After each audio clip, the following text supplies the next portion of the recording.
नमो भगवते वासुदेवाय। जय जगन्नाथ दर्शक बंधु स्वागतिक पाणी ऑफिशियल यूट्यूब चैनल को आपण मानक स्वागत। आज आसतु ये वीडियो रे आलोचना करबा ठाकुर को जितेबले आपण माने फूल देउछथि केउ नियम रे फूल देबे।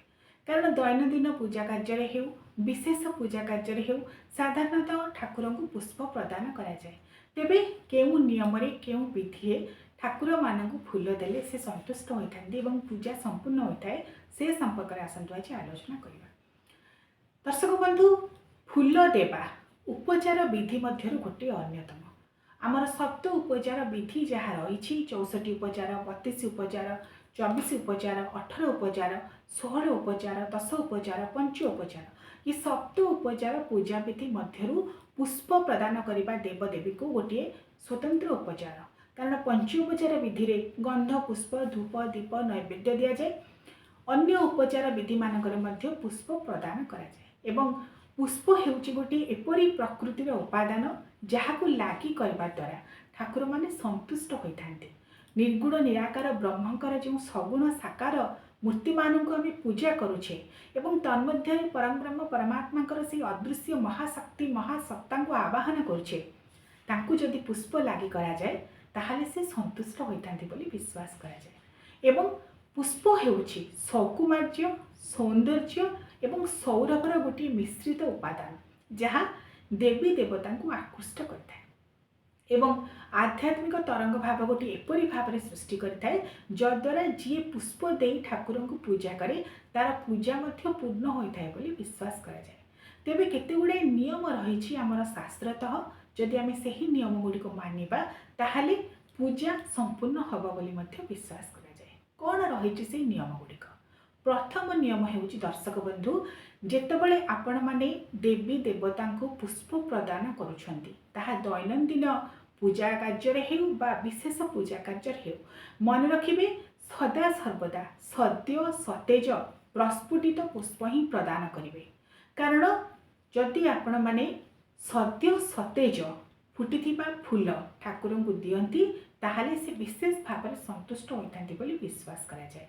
मौली जाइथिबा खंडित होइथिबा अक्षुण्ण नथिबा अर्थात तार पाखुड़ा गुड़िक जार छिंडी जाइथिबो पोको काटिथिबा दाग रही जाइथिबा एवं जो पुष्प सतेज नथिबो अन्य देवतांकर पूजा कार्य रे लागिथिबो बा तळे पड़ी जाइथिबो सेही पुष्प गुड़ी को जदि आपण माने ठाकुर को देबे ताहले ठाकुर रुष्ट हेबे बोली विश्वास करा जाए।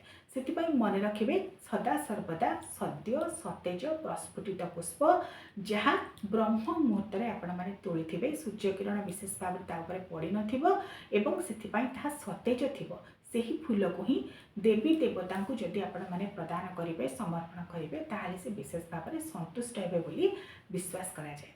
द्वितीय नियमटी होउछि आपण मन देखुथिबे अनेक लोक कढ़ गुड़ी को तोली आनती गछरु जहाँकि केबे भी ठीक नुहे।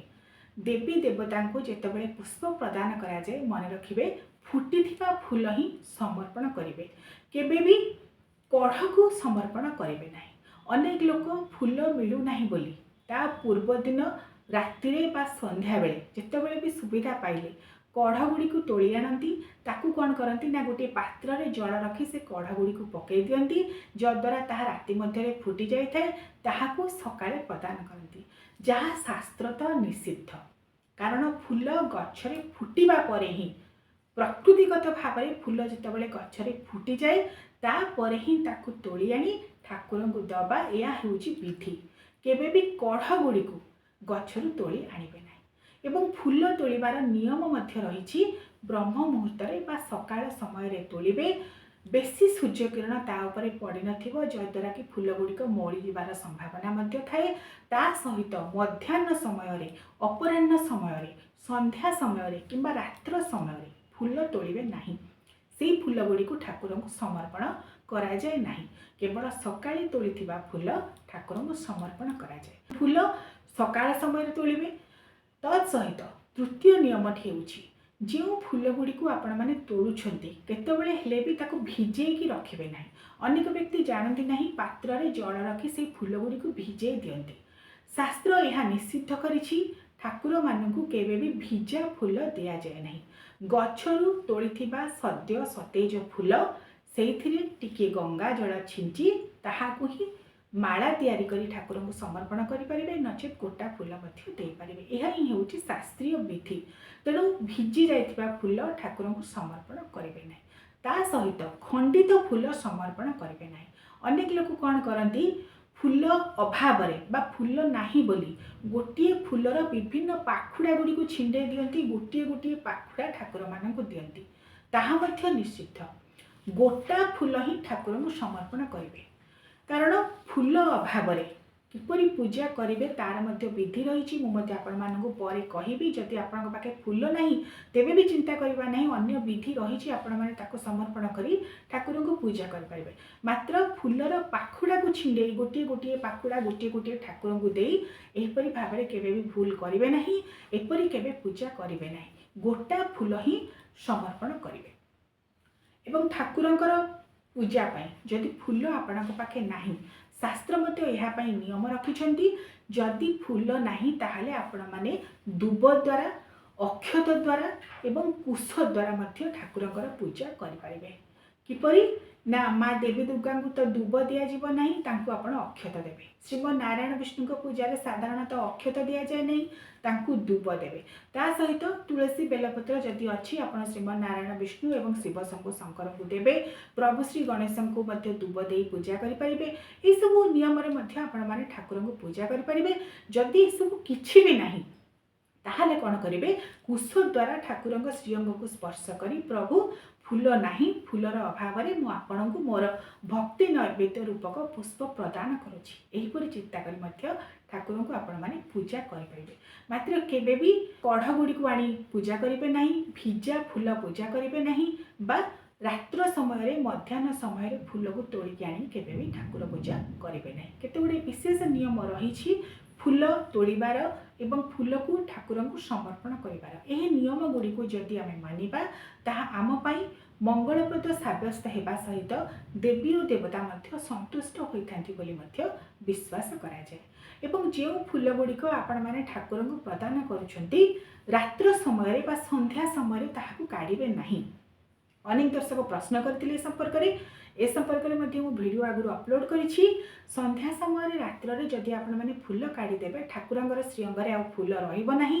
କାରଣ ସନ୍ଧ୍ୟାରେ ରାତ୍ରରେ ଫୁଲ, ତୁଳସୀ, ବେଲପତ୍ର ଏସବୁକୁ ତୋଳିବା ନିଷେଧ, ଠାକୁରଙ୍କୁ ଦେବା ମଧ୍ୟ ନିଷେଧ। ସେଥିପାଇଁ ସକାଳ ସମୟରେ ଠାକୁରଙ୍କୁ ଫୁଲ, ତୁଳସୀ, ବେଲପତ୍ର ଦେବେ। ତା ପରଦିନ ସକାଳେ ତାଙ୍କୁ ସ୍ନାନ କରାଇବା ପୂର୍ବରୁ ସେହି ଫୁଲ, ତୁଳସୀ, ବେଲପତ୍ର ଉଲାଗି କରିବେ ବା କାଢ଼ିବେ ଏବଂ ତାଙ୍କୁ ସ୍ନାନ କରାଇବା ପରେ ପୁନର୍ବାର ଫୁଲ, ତୁଳସୀ, ବେଲପତ୍ର ଏହିସବୁକୁ ସମର୍ପଣ କରି ତାଙ୍କର ପୂଜା କରିବେ। ଆଶା କରୁଛି ଏହି କେତେ ଗୁଡ଼ାଏ ନିୟମ ଆପଣମାନେ ମାନିବେ ନିଶ୍ଚୟ ଏବଂ ଠାକୁର ପୂଜା କଲାବେଳେ ନିଜର ଶ୍ରଦ୍ଧା, ଭକ୍ତି, ବିଶ୍ୱାସ, ଆନ୍ତରିକ ଭାବ ସମର୍ପଣ କରି ଠାକୁରଙ୍କର ପୂଜା କରିବେ। କାରଣ ନିର୍ଗୁଣ ନିରାକାର ବ୍ରହ୍ମଙ୍କର ସଗୁଣାତ୍ମକ ଦେବୀ ଦେବତାଙ୍କୁ ଆମେ ଯେତେବେଳେ ପୂଜା କରିଥାଉ ତାଙ୍କ ମଧ୍ୟରେ ଅଦୃଶ୍ୟ ମହାସ୍ରଷ୍ଟାଙ୍କୁ ଆମେ ସ୍ମରଣ କରି ପୂଜା କରିଥାଉ ଏବଂ ଆମକୁ ଯିଏ ସୃଷ୍ଟି କରିଛନ୍ତି ସେ ଅଦୃଶ୍ୟ ମହାସତ୍ତା ମହାଶକ୍ତି ତାଙ୍କୁ ପୂଜା କରିବା ପାଇଁ ବାହ୍ୟ ପୂଜାର ଯେତିକି ଆବଶ୍ୟକତା ଥାଏ ଅନ୍ତଃ ପୂଜାର ମଧ୍ୟ ଆବଶ୍ୟକତା ଥାଏ। ତେଣୁ ନିଜକୁ ପବିତ୍ର କରନ୍ତୁ, ନିଜର ମନକୁ ପବିତ୍ର କରନ୍ତୁ ଏବଂ ଯାହା ଯାହା ଆମର ଶାସ୍ତ୍ରୀୟ ବିଧାନ ରହିଛି ତାକୁ ମାନି ଆପଣମାନେ ପୂଜା କରନ୍ତୁ। ସମସ୍ତଙ୍କୁ ଅନେକ ଅନେକ ଶୁଭେଚ୍ଛା ଏବଂ ଅଭିନନ୍ଦନ। ଓମ୍ ନମୋ ଭଗବତେ ବାସୁଦେବାୟ।